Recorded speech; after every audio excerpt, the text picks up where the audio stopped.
G'day folks, we're going to see if we can make everyone's scum life that bit easier today with some tips and things you might not know. Welcome to the channel, Blue Dragon here.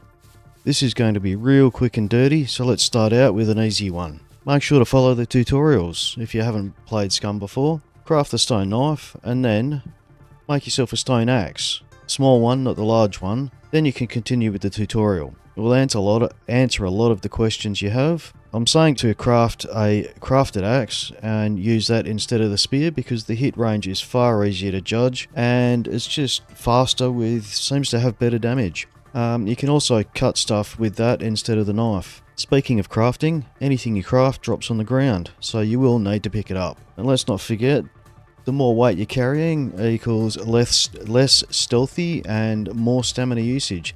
The heavier you are, the more noise you will make, and you will use more stamina. This is total weight, including everything you are carrying and the water in your clothes if you get wet. The improvised rifle is a really good early game gun. Doesn't need a lot of materials to make, and you can use a huge range of different ammo in it. Pretty much any rifle ammo except the 50 caliber. For extra points, you can add an improvised scope, or even better if you can find one, a hunting scope. Food can be a big challenge early game on in your Scum Island staycation. Fruit trees, olive trees, corn plantations and veggie gardens are fantastic. Having trouble finding them, cactus and aloe vera will give you some nutrients, as will the bugs and stuff found in logs. You can also eat mushrooms found on the ground, but make sure to check the details for any red text. If there's red text in there, that's a poison. And you need to keep an eye out for food repulsion as well if you're going to eat these sorts of things on the health tab. If that hits full red, then you'll get a refund on the contents of your stomach. Also worth noting, if you don't have to be 100% on the hunger scale. You have multiple sources of energy, not all of them contribute towards that scale. When your character is complaining that they are low on energy, that's when you start to look at being in danger. And if your carbs are low, you will be gaining dexterity, so there's a bonus there. Something else that catches me out regularly is you can't eat with a mask on. So if you're not getting the option to eat food when you're trying to eat it, or drink as well, check that you're not wearing a mask. If you're running for puppets, it's possible for them to lose track of you if you run through bushes or go around corners. It can take a few times of them losing sight of you for them to stop chasing you though, and they can also track you by hearing you. If they do manage to hit you, remove clothes to avoid infections, or at least dirty clothes. Laying down will help the wounds heal quicker. Laying on a bed or bedroll will make it even faster again.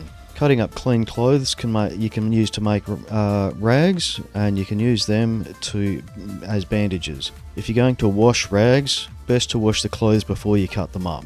You use less soap that way. Swimming also cleans clothes slowly, though no soap needed. Takes a while, about 10 minutes I believe. Building a bed is cheap and easy, and if you're hanging around the same area, it makes it easy to respawn in the same place every time, and you don't need a flag to build a bed. The cost to respawn at your bed varies by server, so check the server settings. Don't be afraid to use sector respawn. It doesn't take long to run back to where you died.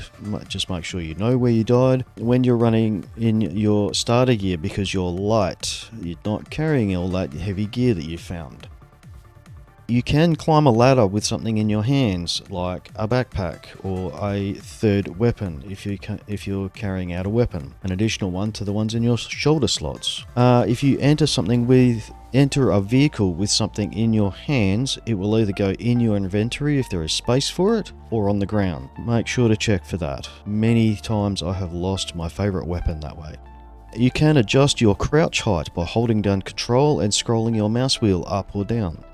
To turn on the light on your gun, the default shortcut is Shift E. Check the health of your vehicle parts regularly. The percentage on your vehicle icon is only for the chassis. Chuck it on a jack, or in the mechanics workshop, the workshop jack, to see what is damaged. Any damaged items will be in red, but the problem with that is they will be red even if they are at 99%. You can put the car on, any vehicle really except the planes, on the mechanics shop car jack to repair most parts pretty cheaply if you can't find a car repair kit or you're finding very limited numbers of them. It only costs a couple of bucks for the mechanic to repair them. However, it will cost you a fortune to get him to repair the chassis. So you're better off buying a car repair kit than you are getting him to repair the chassis for you. Don't forget, you get about 10 repairs out of a car repair kit, brand new on top with all the charges. You can drive a car on 3 wheels. It will take damage over time as you drive it, but it is drivable and it tends to be pretty wild to drive.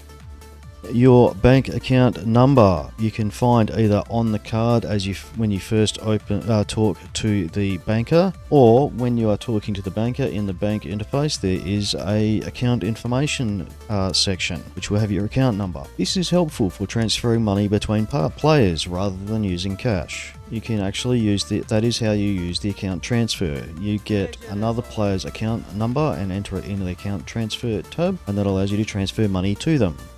And finally, for the bonus tip, for the best way to find out where nearly anything on the map is, any location, any building, even has caves and fun things like that, or where all the vehicle spawns are, is on scum-map.com. The interactive map there is fantastic. You will find the link in the description for this video down the bottom there. Alright, thanks folks. If you have any other tips, things that I missed, feel free to chuck them in the comments here, and I hope this was helpful for you. Thanks folks, Blue Dragon out. See ya.